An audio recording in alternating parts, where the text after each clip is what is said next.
I'm Carol Cohn, and welcome to Purpose 360, the podcast that unlocks the power of purpose to ignite business and social impact.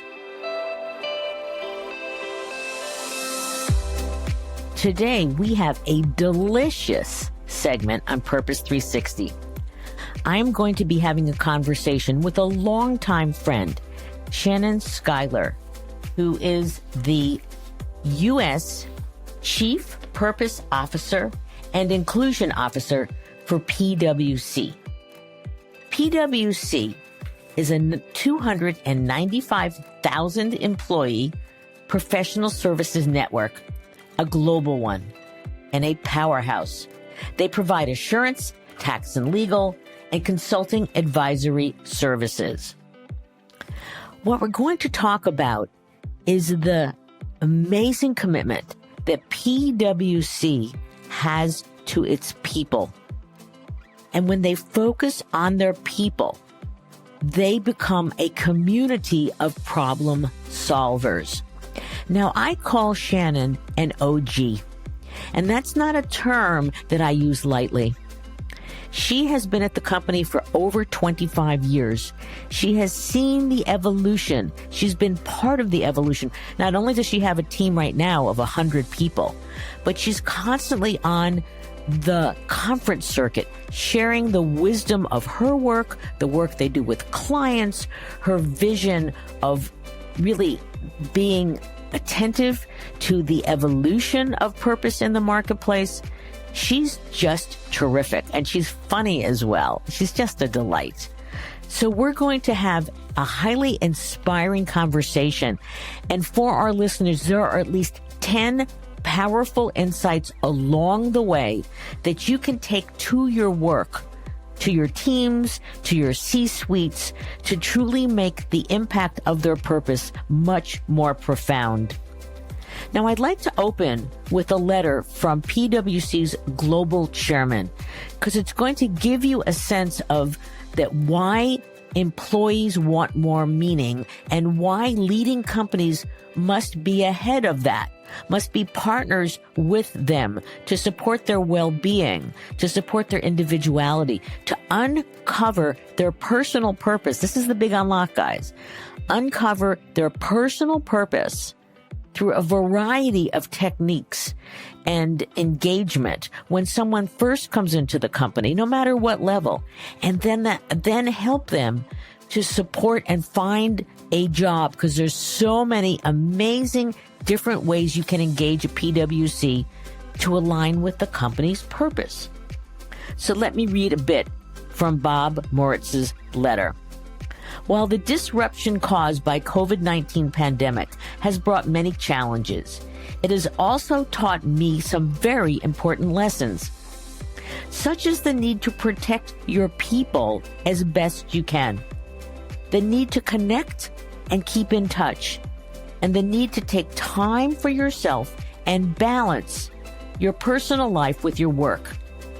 As an organization, we have also learned lessons, and I believe that PwC will emerge from the pandemic stronger, more focused, and better positioned than ever to deliver on our purpose, to build trust in society and solve important problems. And they're going to do it through their strategy, the new equation. So join me for my conversation with Shannon. Again, an OG in the entire purpose field. You're going to learn about how the company truly becomes problem solvers, how the company identifies for their people their personal purpose, and then aligns it with the company purpose. This is a segment that is going to be as great as the ones that we've done with Paul Pullman and Alan Murray. And it's going to be one of my favorites, and I know it's going to be one of your favorites too. So let's get started.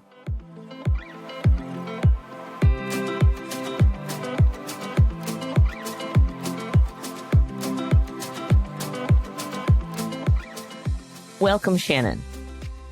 Carol, thank you so much. And I have to say, I watch The Housewives all the time. So the fact of being called an OG for anything, I will take it. Well, you really are an OG. I'd like to say to my listeners that Shannon has been with the company over 25 years, and she is such an authentic, living in her entire ethos, purpose, and her experiences through PwC, but also in her network. She's at so many conferences, and she is such an articulate individual. She shares her expertise. She shares her knowledge. She shares what's working and not working. So this is an absolute, I'm going to say, smorgasbord of deliciousness, because Shannon, she's also very, she's authentic, but she's also very humble, which I love about her, because she's a constant sharer. And that's a core attribute, I feel, of PwC. It's about building belonging and really bringing out the best in people. So since this year's focus is on embedding purpose, we're going to focus on what is the purpose of PwC, but with 295,000 employees in over 156 countries, and I believe over 200,000 clients. That's a lot of people to bring to building solutions. And I love in all your reports that you're talking about, solving important problems. So with all of that, let's get into it. So Shannon, can you briefly share your background? Now, you've been with the company again over 25 years, and your role has evolved over the years. So why don't we just start with how it's evolved, your current, I love your title, I love Chief Purpose Officer. I think it's the first one in the world, but maybe not. But let's just get into your experience and your years with PwC. Let's start there. Well, great. Well, Carol, first of all, thank you so much for that incredible introduction. I so appreciate the guidance that you have given me over the years. And I feel that this is a journey that you have to go on together. And I think that as we look at people really wanting to explore what their organizations can do and the breadth and depth of their people, they have to realize they don't have the answers. I think one of the things that I've learned over the course of my time at PwC is I for sure do not have all the answers, but our people certainly do if you cobble it together. And to your point, our purpose is to build trust in society and solve important problems. And so we are a group of problem solvers. And that is very different than years ago when I started at the firm, where our core mission and our vision really was focused around, really protecting the capital markets. That's what we did. And that's still what we do. But why we do it, I think, is what's so incredibly important. And that gets to our purpose. And I think that purpose hasn't necessarily evolved over the years, but it's become more visible. It's become articulated. And it's really honed in on what does that mean for us to really have an appreciation of why we do what we do and what that looks like across the various different business units and practices, and then the role that we need to play as a responsible leader, given the good fortune that we have and given the ability that we have to really be able to live strong lives with our people and to be able to support their families. What then do we need to do?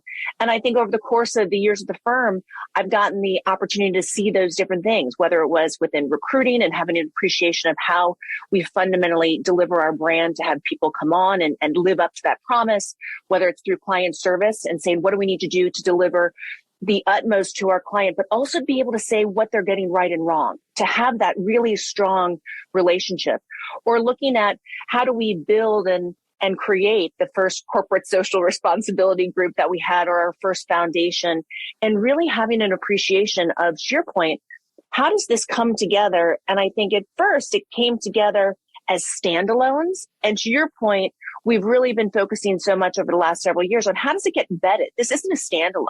It's not something that sits in a group. It's not something that sits in a department.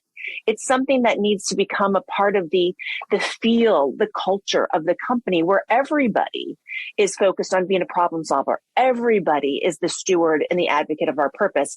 And that's incredibly exciting to have an appreciation of what do each word in our purpose statement mean. And it means very different things to our people. And we have to uncover that. And that's exciting to be able to see, and a job that will take a very long time to do, considering how many people we have.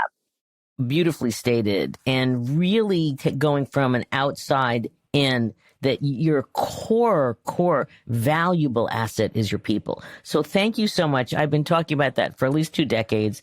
The world has finally caught up, and it's practiced so brilliantly by PwC. So we're going to really get into that.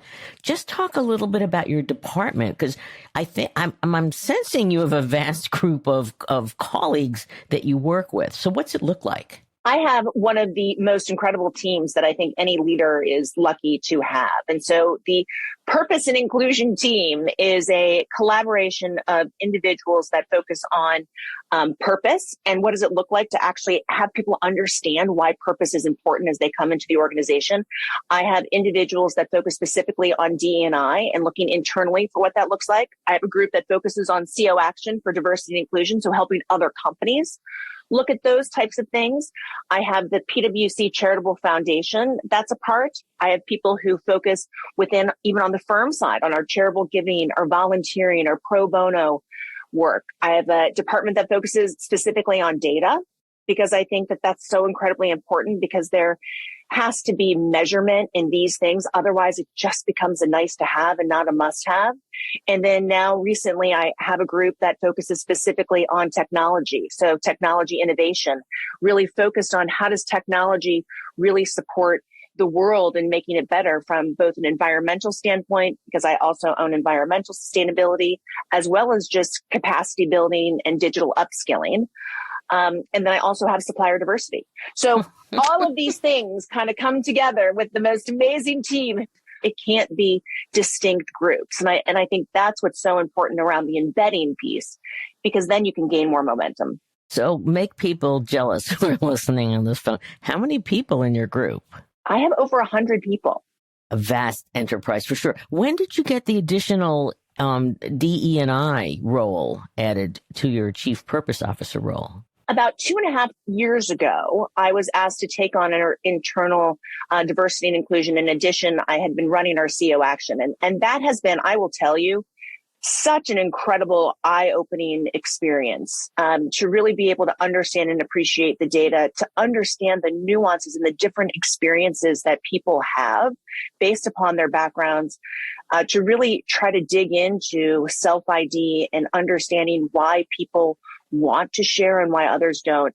It is such a vast, really unique place to work, and to really see how that influences a company, especially of our size and scale. It must be so exciting. You're learning constantly.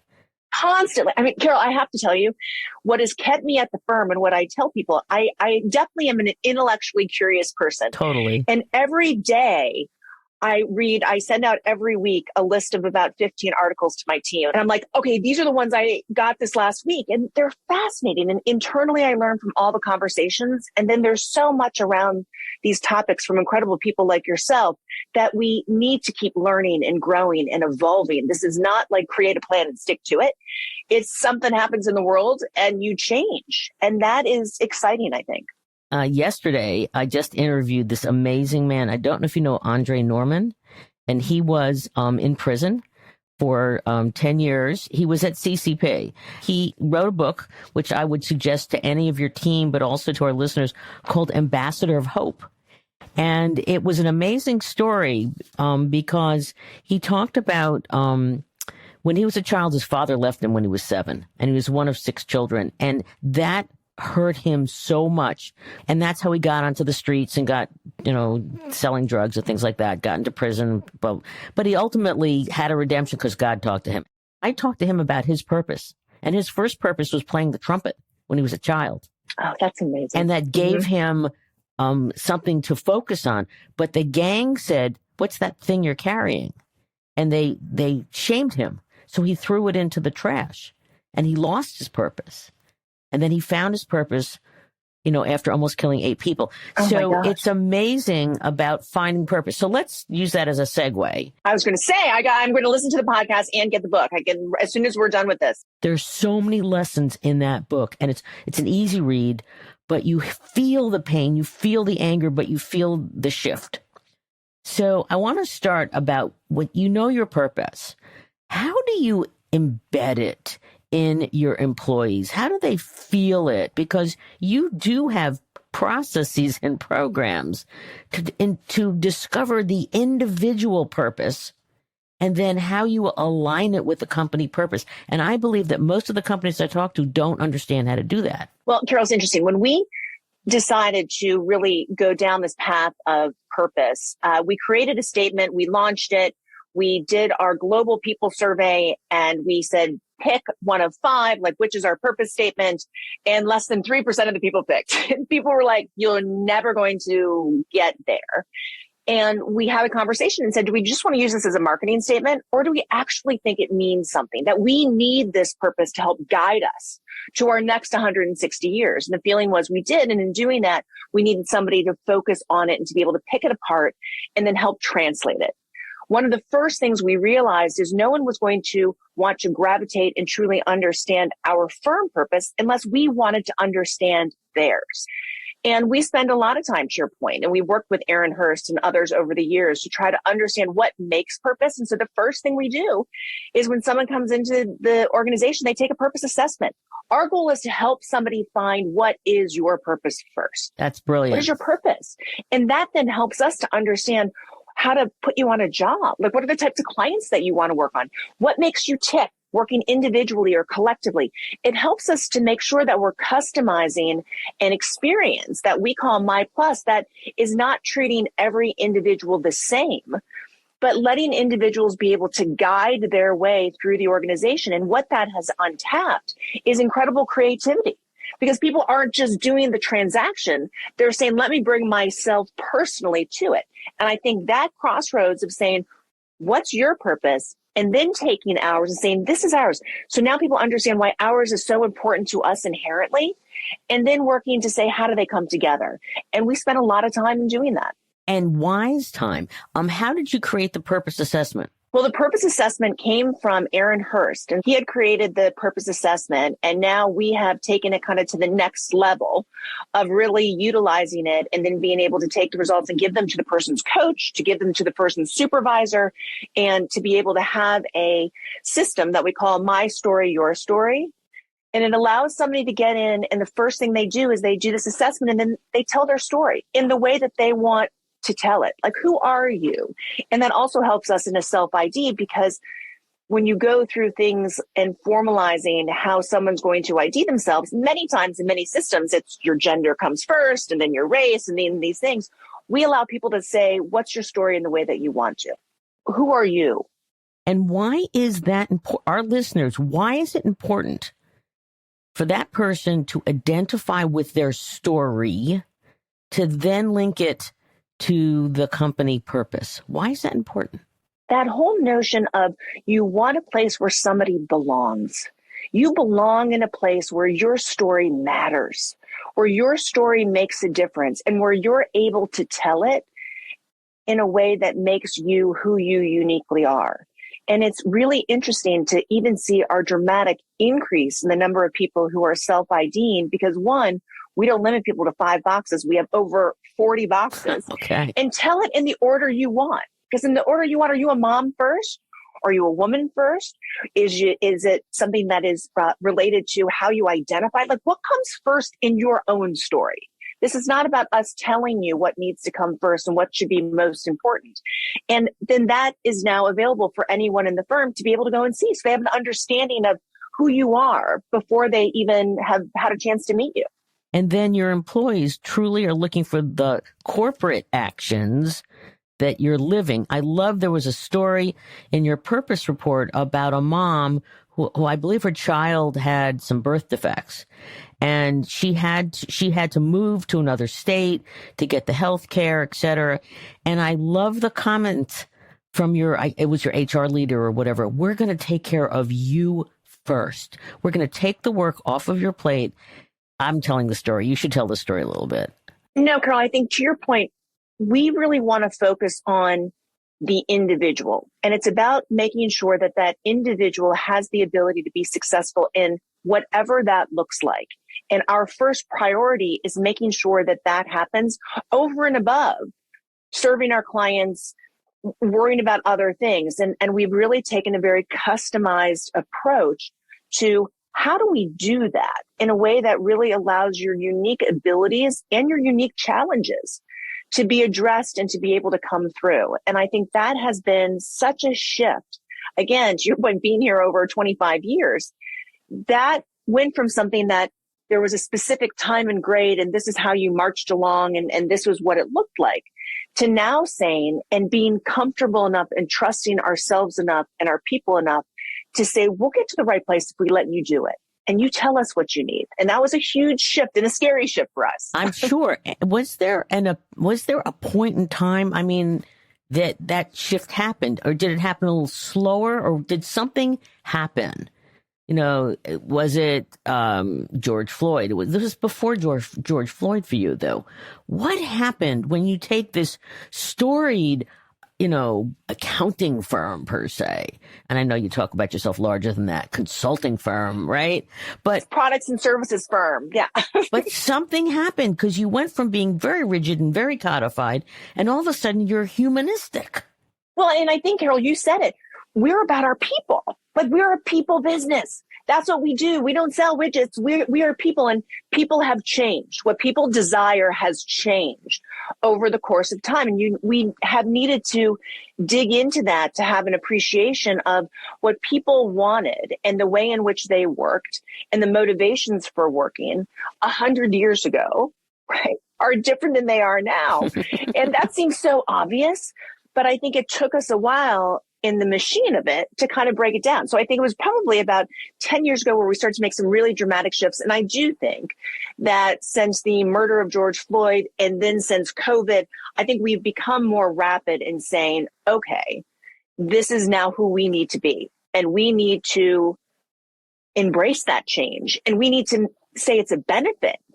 This opportunity that we have and organizations have, this is the group of individuals coming in right now. The talent pool is stronger than I've ever seen it. They deserve to have the ability to figure out what work and life and all these things mean. And it's the most exciting time that I've ever been at the firm and just in society. Like, we're fundamentally different. You are fundamentally different. Absolutely. You're going to be one of my favorites, and I will always talk about you for my speeches. So I'll have to get it down to like a succinct commentary, but I will do that. So let's talk about your global strategy, the new equation. There are centers of excellence. You've got a $12 billion commitment over 5 years. You've committed to 100,000 net new jobs. What is the new equation for our listeners, and why is it important to codify all of this as you are evolving and pivoting to be even more humanistic and more about belonging? Well, we really believe, and the focus, and even we've started a Trust Institute.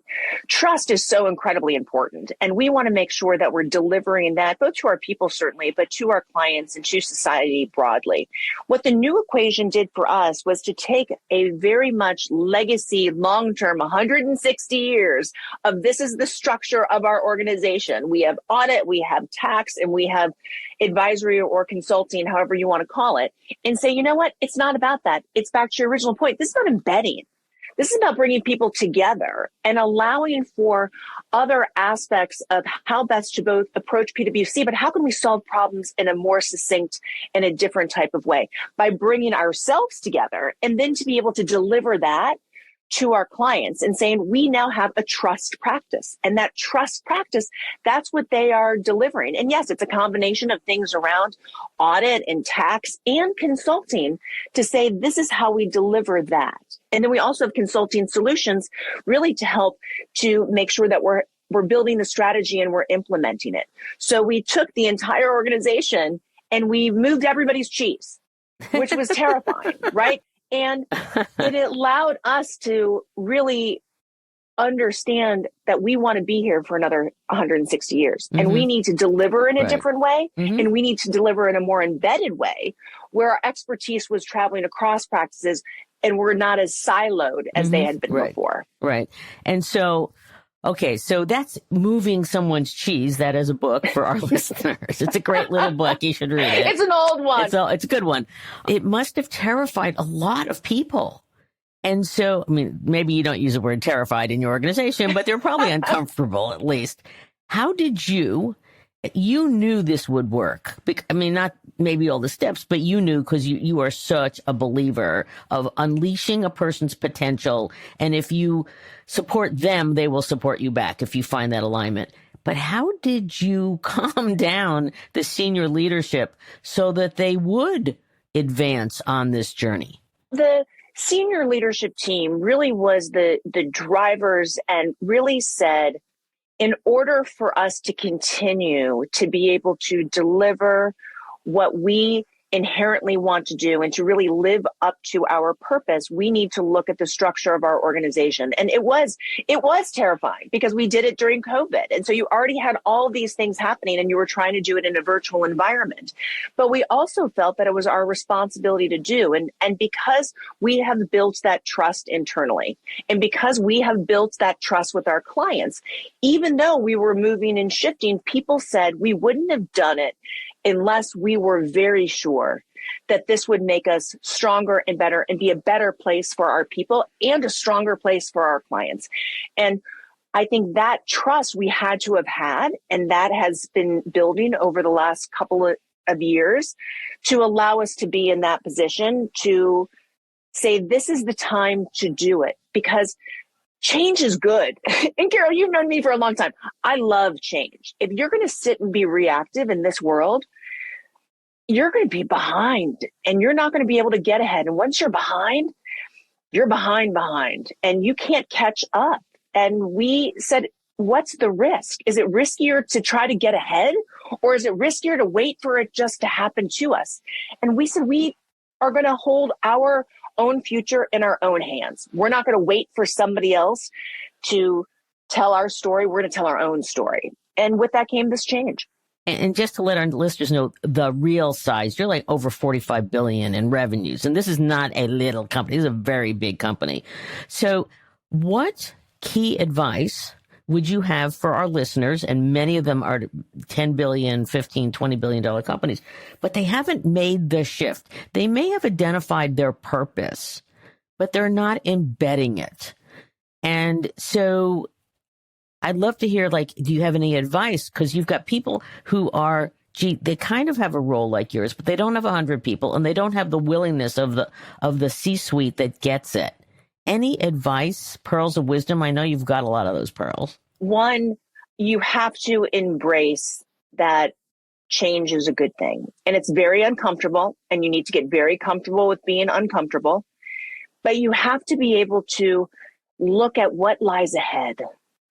What is the potential and where would that go? And I think as you look at your people within your organization, we're in a time in this world where people are ready for big change. They're ready for new things to happen.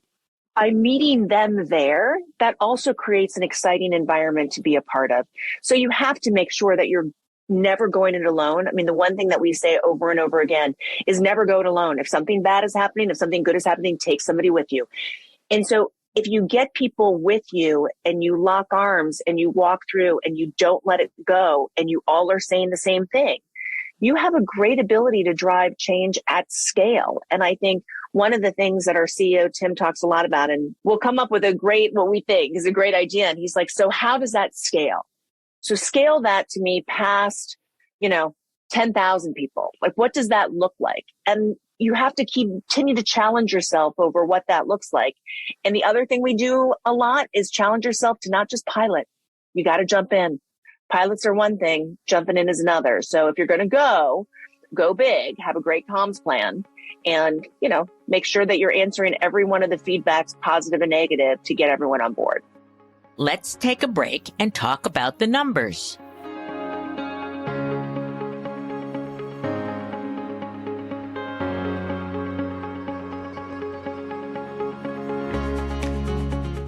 In our By the Numbers segment, I want to give you the breadth and the depth and the reach of PwC. While the current company was founded in 1998 with a merger between Coopers and Lybrand and Price Waterhouse to become Price Waterhouse Coopers, which was later rebranded, that's a mouthful, to PwC. Both Price Waterhouse and Coopers and Lybrand have roots back into 1849 and 1854, respectively. The headquarters of the company is in London, England. Their revenues are $45 billion, 295,000 employees. They're private, and they service over 200,000 clients, 84% of the Fortune Global 500. But now I want to give you some other numbers that reflect their commitment to their purpose, to diversity, inclusion, and such. Their U.S. Board of Partners and Principals, as of July 2021, their board of 22 leaders is the most diverse it has ever been in the company's history. Their racial, ethnic diversity increased from 18% in fiscal year 21 to 36% currently, and female representation is holding steady at 36%. Their leadership team is also the most diverse. It's 35% female and 40% racially and ethnically diverse members. Now let's just talk about other things that they do. They've increased their interns by 50% in the past year to almost 1,000 interns. They have a 31% currently commitment to diverse suppliers, with the very admirable goal of 40% by 2026. And their Skills for Society programs, they've had a 20% increase in their pro bono efforts and a 30% increase in their time spent on social justice. They walk the talk. Now let's get back to our conversation with Shannon.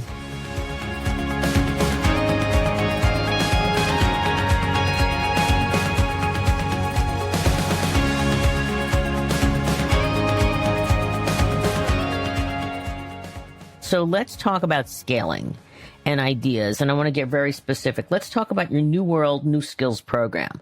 It's a $3 billion investment, improving people's understanding, skills, and knowledge for the digital world. Did it start as a pilot? And I think you birthed it big, is my understanding. But I was going to say, it just came out as a whale.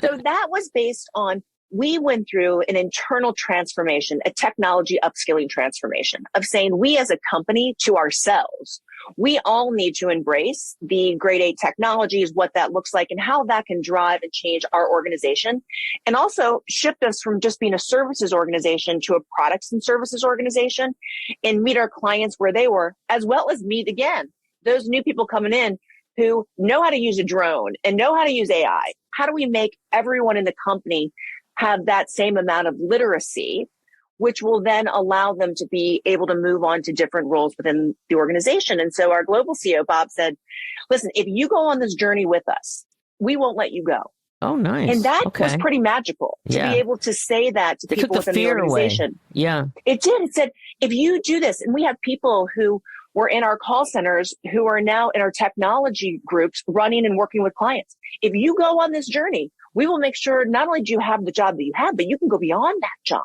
That's brilliant. You gave them a fail safe. It was so successful. Yes. Totally. But then we took that, Carol, and we open sourced it. It was so successful for us that we actually took all of the content and all of the badge materials and all of the training, and we've open sourced it. And we sourced it to the world. And that was how that program got started. Well, that's brilliant, because I didn't know it was open source. And that really shows the mettle of a leader, that you are so about, really, because you're solutions oriented. So we took this and now we're sharing it with the world. So that is brilliant.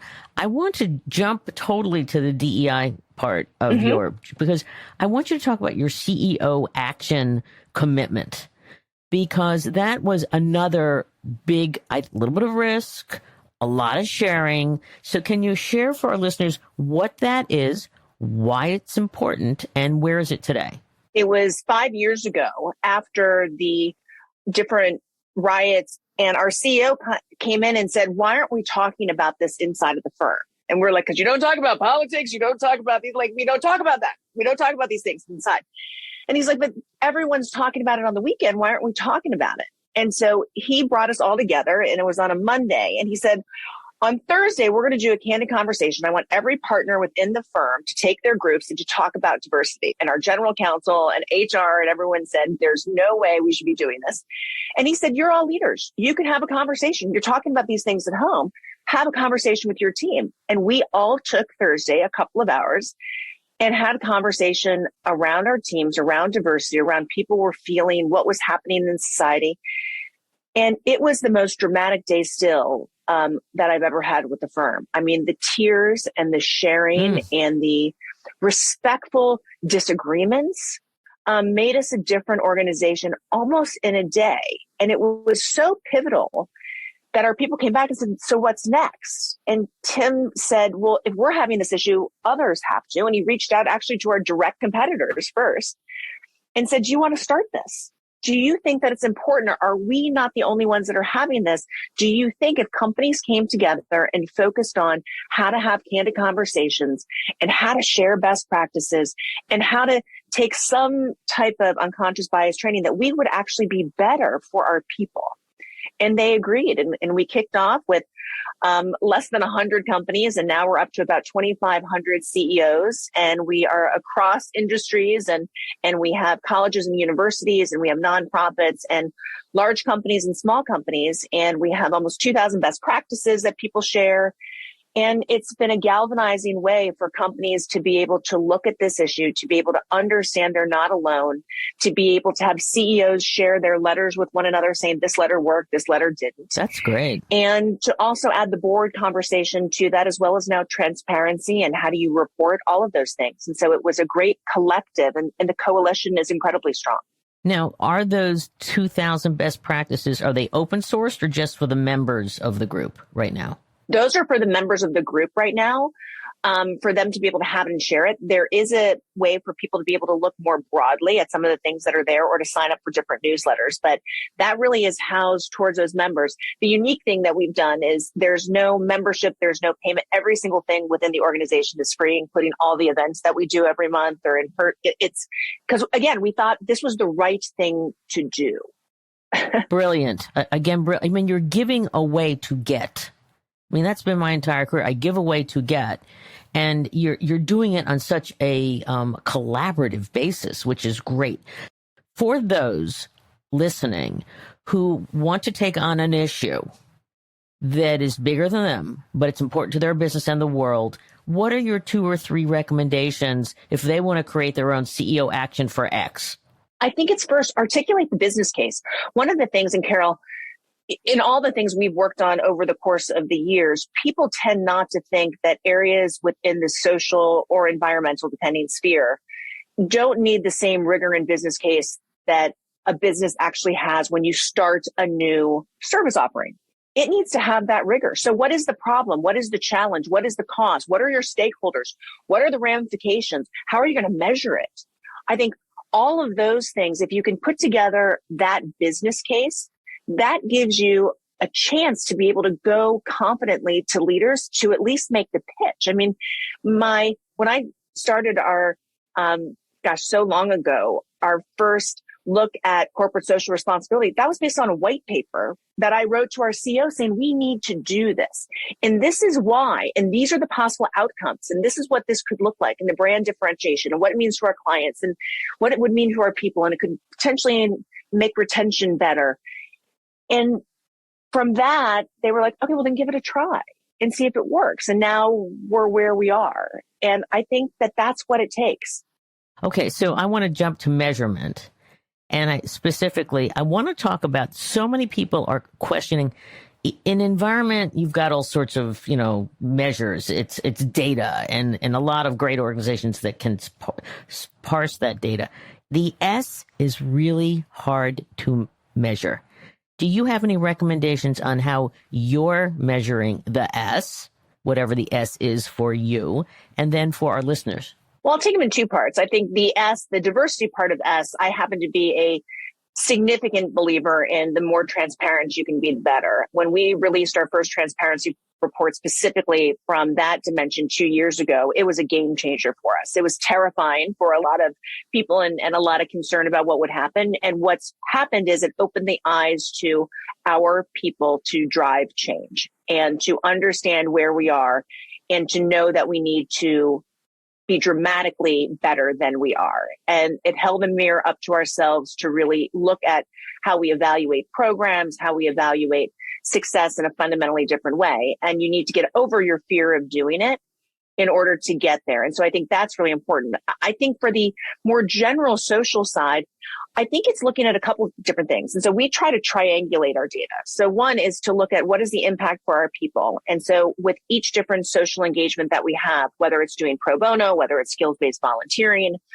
whether it's sitting on a board seat, all those types of things, we look at your performance, we look at your retention, we look at your satisfaction through all those different areas of working hand in glove with the team that drives human capital. We look at the satisfaction of your client. We look at how much revenue you drive. We look at what that looks like to drive that part.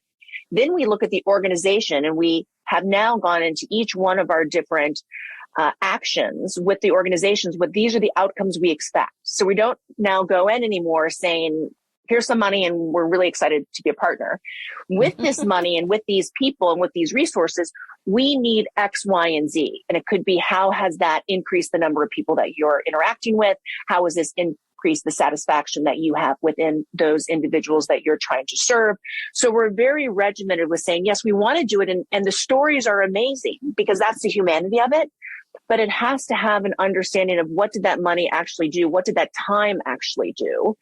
And to look at those. In some of our broader contexts, when we've worked on financial literacy and others, we've even done specific targeted engagements to say, has this changed the likelihood of people having bank accounts in a certain city? Like, what are those? So we get very granular to see, has it worked and what does that look like to make it work? I'm going to do a lightning question. Oh, it's so exciting. If you open the paper tomorrow and companies all of a sudden really focused on the issues that need to be focused on, which ones do you wish they would focus on? Carol, that's so hard. I mean, I still am aghast at how our underrepresented minority communities are treated. I mean, I look at it from a healthcare standpoint. I look at it from a housing standpoint. I look at it from a food shortage standpoint. I live in Chicago. I can go easily to the South Side and the West Side, and I'm in fundamentally a different place. And although we say we're focused on it as a society, we're not focused on it together.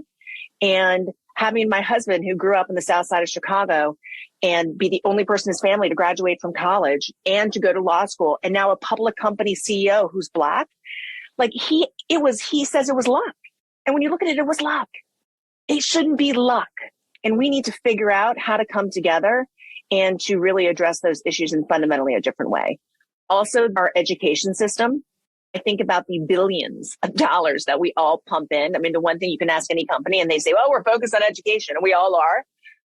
But we're not changing our system here in fundamentally a way that's driving equity and experiences in the long term. That was a nice wish list. Very, very good.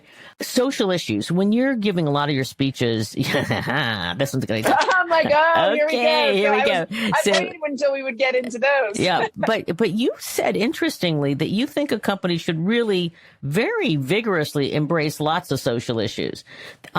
What's your philosophy on, PwC can only do so many things. You've got amazing, how many ERGs, employee resource groups? You've got a zillion. How do you decide which social issues to get engaged with? I think two things. One, again, back to looking at it from a data standpoint, we have a materiality matrix that we've gone through all the social issues and said, based upon our stakeholders, and we've identified our stakeholders, what makes the most sense for us and where do we want to focus our time and our energy based upon looking at our people and our clients and our communities? What does that look like? So for instance, something like racial injustice is high on that list because we look at the types of employees that we hire, the people that we want to lead our organizations and who they are. So one, we structurally do it like that. But that doesn't mean that we won't comment on those issues that are not high on our materiality, because there is no sideline. If you don't comment, people will comment for you. And we decided a long time ago, well, a handful of years ago, we wanted to tell our own story, and we weren't going to let somebody else make a decision about what we stand for and don't. Now, there's certain things that we focus on and put more resources towards, other things we're empathetic about. And so we'll still comment, but it doesn't mean we have to get into the same level of detail or rigor. Interesting. So again, a learning point for our listeners. Companies do materiality about where we should go in our E and our S and such. You did a materiality on social issues. And I have not heard a lot of companies doing that. So that is really wise. So listeners, that's one of the things you can do. You also said something, Shannon, about empathy and resources, that your response could be an empathetic comment or your response can be more of a resource. Can you explain the nuances? And my question is, aren't you going to get drawn into the conversation anyway, whether it's a light comment or a deeper response? What we've really focused on is to say, our first threshold for dealing with social issues is saying, is this an issue that will impact our people being able to do their job at the highest quality possible and the safest way possible? So if our people can't go to the bathroom where they want to go to the bathroom, that's a problem for us. That means they can't serve that client. And so we're going to weigh in on the issues that impact our people in that way. And that kind of gives us some kind of scope of what's a little bit in and a little bit out. I think what's important to the point that you made is that something like a Roe v. Wade, it's happening. Like, we can't pretend that it's not happening. So it's something that we're not saying we're going to go out and necessarily look from a political landscape of what to do and to go to different representatives. But we're going to say, how do we make sure that our people are able to continue to live the lives that are comfortable for them to get to where they need to go? And we're going to have that comment, and we're going to allow people to have candid conversations internally and talk about difference of opinion and what that looks like. But we're not going to necessarily put external resources towards that, like we do around really looking at Black and Brown communities and what are different ways that we can change the education system. Do you worry that, everybody's got their own social media, so you're supporting conversations at work, and then you must have some partners or leaders in the firm who are saying, yeah, but, we're going to allow the conversation and look what's going to get, tweeted. How do you deal with that? You're not going to make everybody happy. And if you're going for that, it's a lose-lose anyway. And we want to stand for something. And we decide as a team, when all these issues happen, where do we want to stand for? Where do we want to be on this issue? And we have a group that comes together even after any incident within the course of hours. That is myself, our head of strategy, our human capital, our general counsel, our external media. And we say, what do we want to stand for here? What does that look like? And we come united then to say, this is it. And this is the note we want to draft. And we're not going to comment on that. Or instead of having our CEO comment, maybe I comment on it. We go through that very quickly to determine how to get ahead of it. So your longevity with the firm, your cross-functionality of that team is absolutely critical, because you are developing strategy and a position for 295,000 people around the globe. Yeah, and I think it's really interesting. We as an organization we are a network of firms, as you know, and as of like organizations, and we come together as the largest territory. And so I serve both in the U.S. capacity for all these issues, and then of one of three that serve on our global board in different areas to look at these and say, when does it come together and when doesn't it? And it's interesting to see. I think from the global standpoint, there's some things that have come together now more so than they used to around diversity. Certainly more so than they used to around social issues, and environmental issues the same. And so I love the way that ESG has come together at this perfect timing, where even though people talk about globalization and the silos of different territories, we actually are talking more and finding more commonality than ever before on these various different topics. Fascinating. So we're going to have to end this, but I want to ask you, can I invite you back for a Shannon Schuyler part 2? Oh, I would love it. This is so much fun. I can't think of a better way to spend my time. I've learned so much from you over the years. You're kind. You have shared so much for people to truly understand how to be better and how to be selfless. And you've taught me that.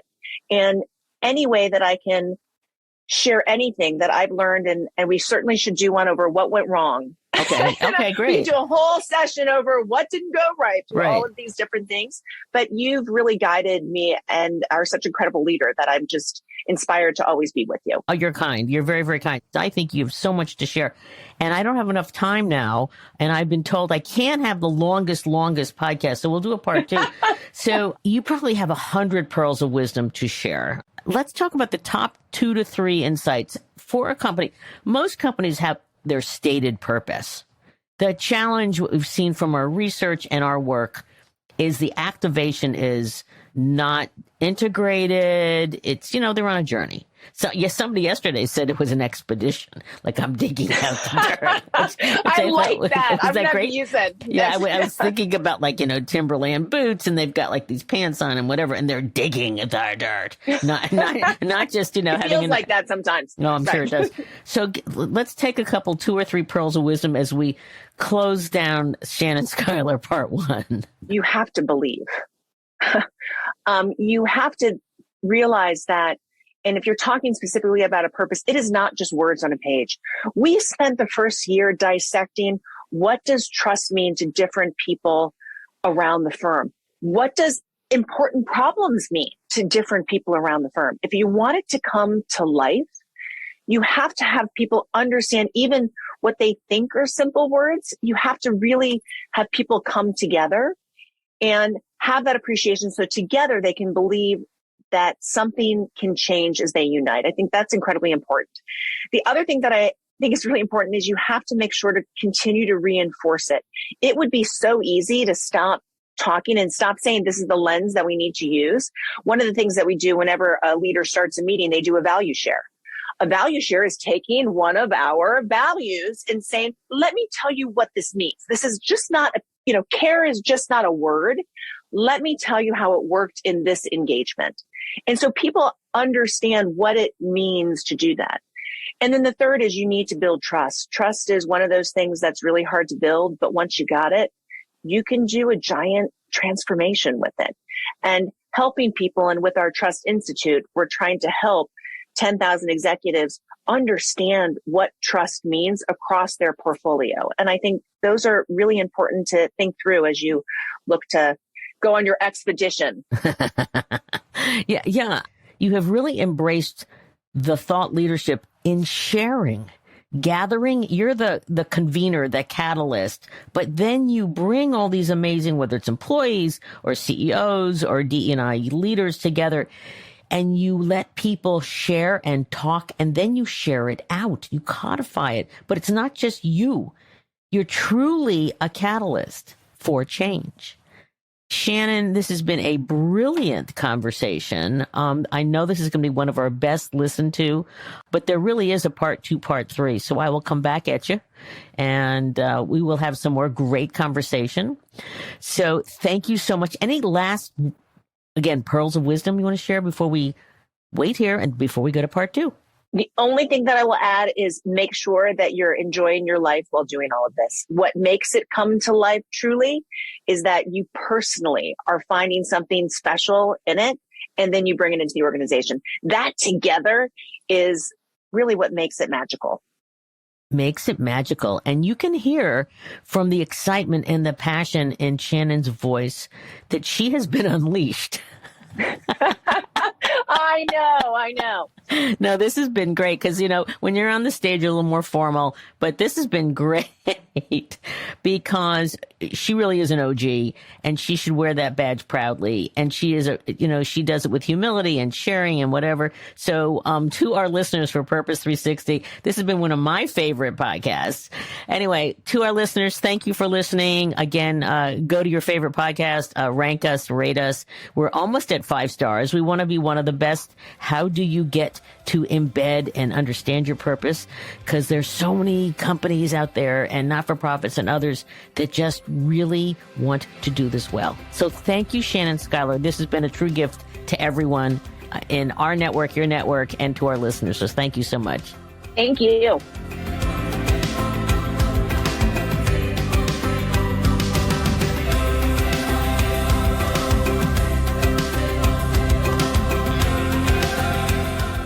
This podcast was brought to you by some amazing people, and I'd love to thank them. Ann Hundertmark and Kristen Kenny at Carol Cone on Purpose, Pete Wright and Andy Nelson, our crack production team at True Story FM, and you, our listener. You know, we love hearing from you, so please give us feedback. Let us know names of people you'd like to hear on a future episode. How about some new questions to ask?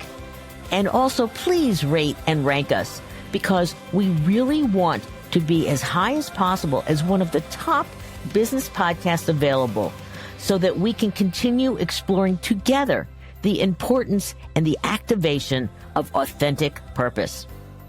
We all know every company, every brand, every not-for-profit must define their purpose, refine it, and activate it and evolve it over time so it has the greatest impact on business, growth, and society.